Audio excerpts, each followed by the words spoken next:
ഈറയും ഉപയോഗിച്ചുള്ള ധാരാളം നിർമ്മാണ പ്രവർത്തനങ്ങൾ കാണാം. ഒഴിവ് സമയങ്ങളിൽ അവരത് ഉപയോഗിക്കുന്നു. ജീവിതത്തിൻ്റെ ഒരു ഭാഗമാണ് അവർക്ക് തൊഴിൽ.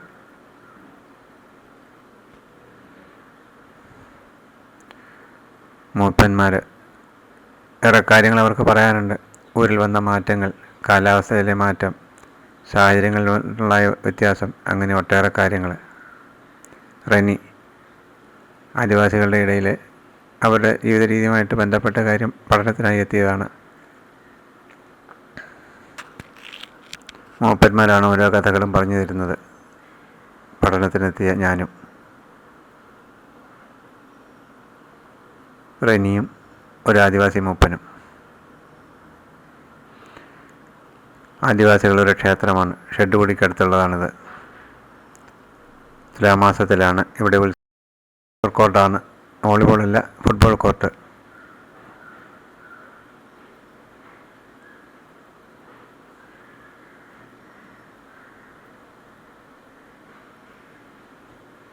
തുലാമാസത്തിലാണ് ഇവിടെ ഉത്സവം നടക്കുക. അന്ന് വിശേഷ ദിവസം തൊട്ടടുത്തുള്ള കുടികളിൽ നിന്നും ഊരുകളിൽ നിന്നും ആളുകൾ ഇവിടെ എത്തും. എത്ര ലളിതമാണ് അവരുടെ ചടങ്ങുകൾ. പ്രകൃതിയോട് ഏറ്റവും ഇണങ്ങി നിൽക്കുന്നവരാണല്ലോ. വലിയ പ്രതിഷ്ഠകളില്ല, ആർഭാടങ്ങളില്ല, എല്ലാം വളരെ ലളിതം. പ്രകൃതിയോട് ഏറ്റവും ഇണങ്ങിയത്. പൂജാവസ്തുക്കളും സാധനങ്ങളും അവിടെയുണ്ട്. ദേവന് അർപ്പിക്കാനായി കൊണ്ടുവന്നിരിക്കുന്ന പൂജാവസ്തുക്കളാണ്. പണ്ട് കലങ്ങളിലായിരുന്നെങ്കിൽ ഇന്നിപ്പോൾ സ്റ്റീൽ പാത്രങ്ങളിലായിരിക്കുന്നു.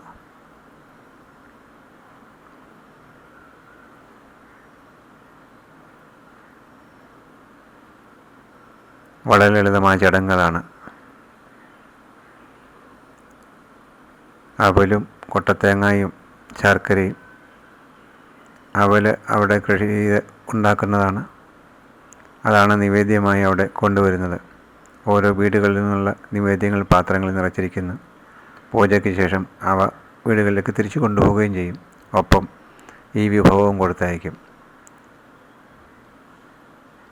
മണിഞ്ഞു കത്തുന്ന ചെറിയ വിളക്ക്.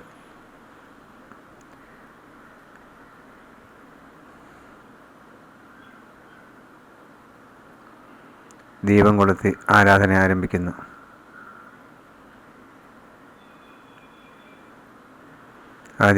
ആദിവാസികൾക്ക് അവരുടേതായ പൂജാവിധികളുണ്ട്.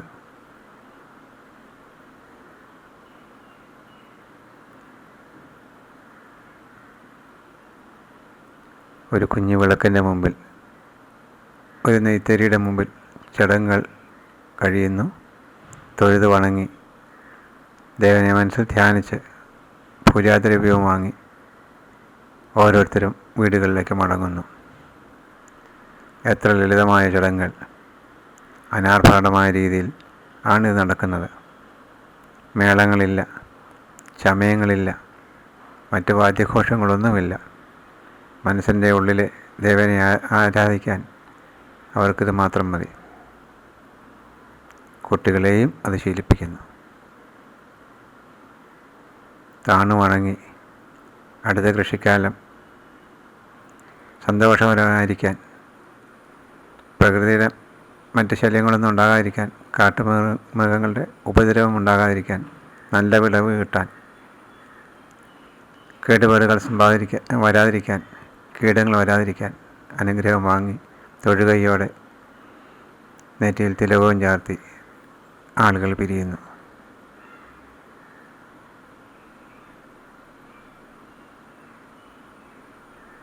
കൊണ്ടുപോകാൻ കൊട്ടത്തേങ്ങയും അവലും ശർക്കരയും കൂട്ടിക്കലർത്തിയത് നിവേദ്യമായി ഓരോരുത്തർക്കും കയ്യിൽ കിട്ടും.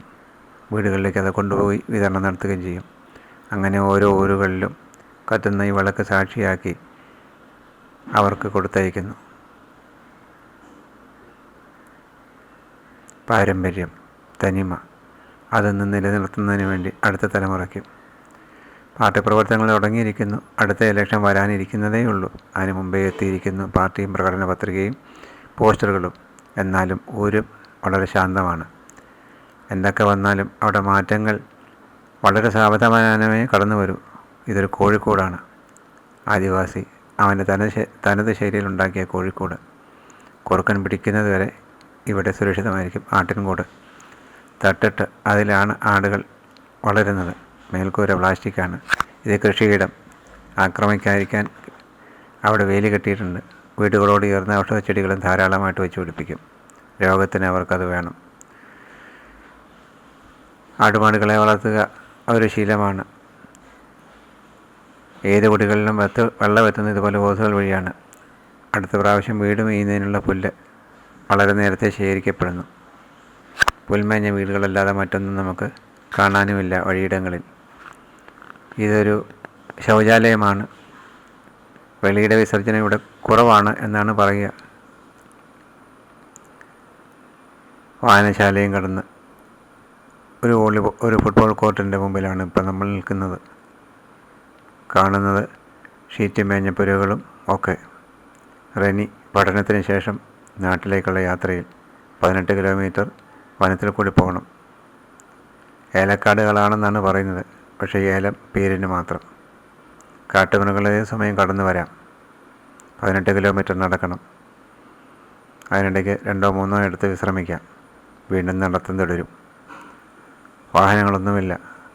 പെട്ടിമുടിയിലെത്തിയാൽ ഒരു പക്ഷേ ജീപ്പ് കിട്ടും. അവിടെ നിന്ന് മൂന്നാറിലേക്ക് പോകാം. പിന്നെ നാട്ടിലേക്ക് മടങ്ങാം. ഇടമലക്കുടി പലരുടെയും ഒരു സ്വപ്നമാണ്. പക്ഷേ അവിടെ എത്തുന്നതിന് വേണ്ടി ധാരാളം കടമ്പകൾ കടക്കേണ്ടിയിരിക്കുന്നു. ചീഫ് ഫോറസ്റ്റ് കൺസർവേറ്ററുടെ അനുവാദം വാങ്ങിയാൽ പോലും DFO അനുവദിച്ചെങ്കിൽ മാത്രമേ നമുക്ക് ഈ ഇടത്തിൽ കയറാൻ പറ്റൂ. റോഡുണ്ട്, പക്ഷേ അപകടം പിടിച്ചതാണ്. വാഹനങ്ങൾ അവിടെ ഓടാറില്ല. വല്ലപ്പോഴും എത്തുന്ന ചില ജീപ്പുകൾ മാത്രം. വഴിയിലെ തടസ്സമായി മരങ്ങൾ നിൽപ്പുണ്ട്. വെട്ടിമാറ്റിയിട്ടില്ല. ഫോറസ്റ്റ് ഡിപ്പാർട്ട്മെൻറ്റിന് അനുവാദം കിട്ടിയേ ഇവിടെ നമുക്ക് കടക്കാൻ പറ്റൂ. തലച്ചുമൂടായി സാധനങ്ങൾ എത്തിക്കുന്ന ഗ്രാമീണർ, അവരുടെ അന്നവും മറ്റു കാര്യങ്ങൾ എല്ലാം അതിലാണ്. ചുമട്ടുകൂലിയായി നല്ലൊരു തുക നൽകേണ്ടി വരും. കുട്ടികളെ മുതുകിൽ കെട്ടി കൊണ്ടുവന്നു. പനി പിടിച്ചൊരു കുട്ടി ആശുപത്രിയിലേക്കുള്ള യാത്രയിലാണ്. മുതുവാൻ്റെ മുതുകത്താണ് ആ കുട്ടി കിടക്കുന്നത്. 18 കിലോമീറ്റർ അവൻ നടക്കണം. എന്നാലേ പെട്ടിമുടിയിലെത്തി. നോക്കുക എത്ര ദയനീയമാണ് ഇവരുടെ അവസ്ഥയെന്ന്. ദൈന്യത. ഇടയ്ക്കുള്ള ഒരു ചെറിയ വിശ്രമം. വഴിയിലെ തടസ്സങ്ങൾ.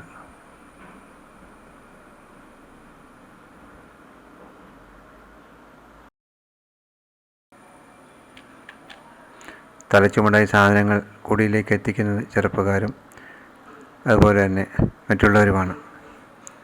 18 കിലോമീറ്ററോളം നടന്ന് വേണം ഈ സാധനങ്ങൾ കുടിയിലെത്താൻ. പുറം ലോകവുമായി ബന്ധമുള്ളത് വളരെ കുറച്ച് പേർക്ക് മാത്രം.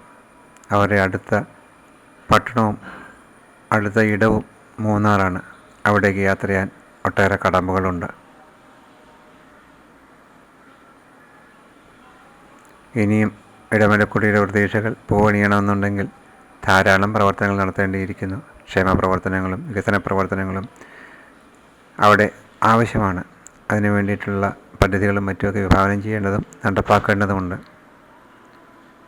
പഞ്ചായത്ത് അതിലെന്നും താല്പര്യം കാണിക്കുന്നുണ്ട്. അതുപോലെ ഉദ്യോഗസ്ഥ തലത്തിൽ നിന്നും ധാരാളം ആളുകൾ, കർമ്മനിരതരായിട്ടുള്ള പ്രവർത്തകർ ഇപ്പോഴും അവിടെ എത്താറുണ്ട്. സാധിക്കുന്ന കാര്യങ്ങൾ അവർ നടപ്പിലാക്കാൻ ശ്രമിക്കുന്നുമുണ്ട്. എങ്കിലും മാറ്റങ്ങൾ ഇനിയും ആവശ്യമാണ്.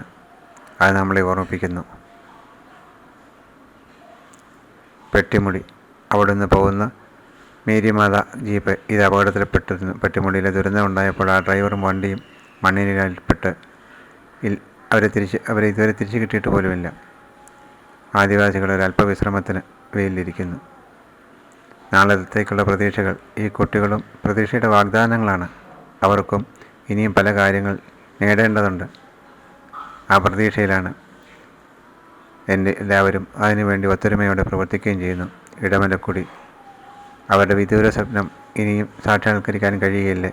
നമുക്ക് നോക്കാം. അത് സംഭവിക്കുക തന്നെ ചെയ്യും.